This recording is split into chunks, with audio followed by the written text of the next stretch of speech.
The Rational Unified Process, popularly called RUP, is an iterative software development process framework created by the Rational Software Corporation. The company which created RUP was acquired by IBM in February 2003. In 2006, IBM created a subset of RUP known as OpenUP, which was more agile oriented. RUP was an attempt to come up with a comprehensive software development process which had artifacts, templates, phases, and disciplines. It has a huge knowledge database which is hyperlinked with sample artifacts and detailed description of activities. RUP was supposed to be an adaptable process framework intended to be tailored by the development organizations and software project teams who were supposed to select the elements of the process that are appropriate for their needs.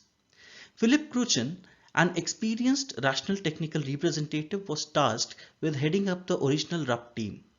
When RUP was being developed, object-oriented programming was the norm, and unified modeling language was just being introduced. Hence, this software development process caters to the needs of both object-oriented programming and unified modeling language. RUP is based on a set of building blocks and content elements, describing what is to be produced, the necessary skills required, and step-by-step explanation describing how specific development goals are to be achieved. The main building blocks or content elements of RUP are the following. Roles, which define a set of related skills, competencies, and responsibilities.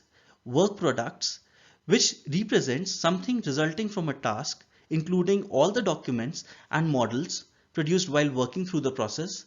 And tasks, which describes a unit of work assigned to a role that provides a meaningful result.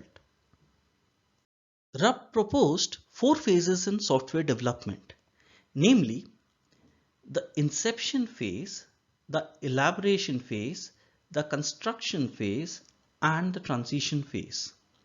Within each iteration, tasks were initially categorized into the below disciplines. Similar activities are grouped into disciplines. The disciplines are business modeling, requirements, analysis and design, implementation, test, and deployment. Later on, 3 more disciplines were added afterwards, which were configuration and change management, project management, and environment. The end of each phase was characterized by a milestone. Inception phase ended with life cycle objective milestone, in which all stakeholders decided on the objectives to be achieved at the end of the software development. The elaboration phase ends with lifecycle architecture milestone.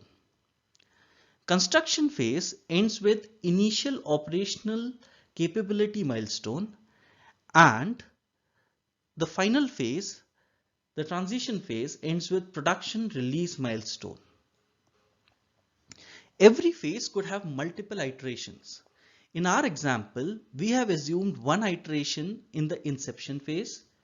So here is the one iteration in the inception phase, 2 iterations in the elaboration phase, and 5 iterations in construction phase, and finally 2 iterations in transition phase. Within each iteration, work on some discipline might be heavier than in other iteration. For example, in the inception phase, the work on business modeling is heavier than in any other phase. Similarly, in construction phase, analysis and design is heavy than in other phases. In fact, within the construction phase, it might be possible that the first iteration might be heavier in analysis and design than the third iteration. See, this is heavier here than in the third iteration. So this is just symbolic. RUP proposed some best practices, which are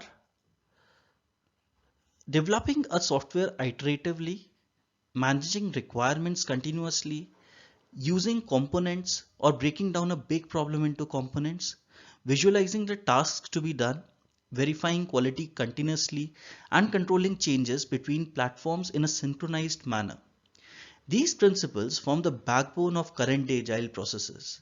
From that respect, RUF was a significant achievement in the evolution of software development lifecycle processes. The Rational Unified Process was an extremely comprehensive process. However, it had its shortcomings. It was comprehensive and hence was very heavy. It was customizable and involved heavy documentation. Another problem with RUP was that it was very prescriptive. With RUP, it was like going to a buffet with 500 items in which you had to choose the 10 items that you wanted to eat. Future agile processes learned from these shortcomings and designed themselves as lightweight processes and were very easy to understand.